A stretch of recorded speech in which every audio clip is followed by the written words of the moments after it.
This is TWiT. An Electronic Frontier Foundation Freedom of Information Act request has declassified a U.S. Foreign Intelligence Surveillance Court decision that declared some NSA data collection unconstitutional. The 85-page October 3, 2011 opinion by Fisk Judge John D. Bates ruled the NSA exceeded its authority in collecting upstream internet data. Bates noted that this was the third time the government misled the court in what data was being collected. The Washington Post reports the NSA put in a filter in response and destroyed the previously collected information. The Director of National Intelligence in the U.S. has also launched a Tumblr at icontherecord.tumblr.com, declassifying more documents.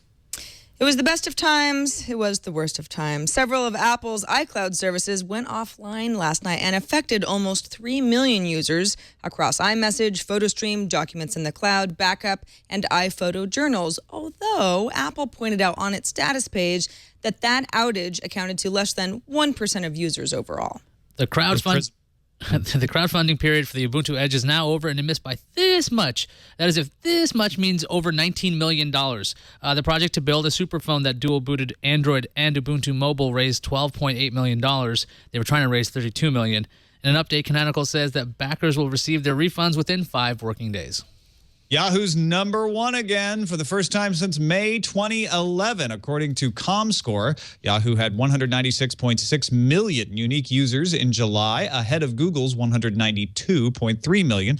The data does not include Yahoo's recently acquired Tumblr blogging service. It also does not include mobile data. Sports network ESPN President John Skipper told Bloomberg the company is considering partnering with an online TV provider to some of its more popular channels like ESPN and ESPN2. However, Skipper also said that whoever the company worked with would have to buy the whole suite of products. We're not going to offer one-offs, and said online providers would not get a break on carrier fees paid by cable and satellite TV companies. Darn, I just wanted ESPN3. German automotive supplier Continental is working out a deal with IBM and Google for self-driving cars, according to reports. Continental is best known for making tires, but makes all kinds of parts for cars like batteries and disc brakes. The partnership with IBM and Google could be announced at the Frankfurt Auto Show in September. Google wants to make it easier for you to just get home and unlock, not unwind, unlock. Engadget spotted a patent application today that modifies your smartphone's security based on your location. As an example, if the phone knows you're at home or work, you could just swipe to unlock, or set it so that the phone could require a passcode at certain locations that you think are insecure.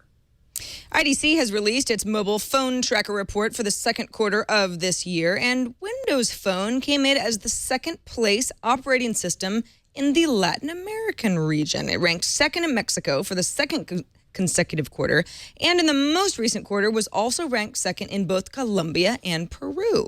In other countries such as Argentina, Chile, and Brazil, Microsoft's mobile platform ranks third in the second quarter of 2013.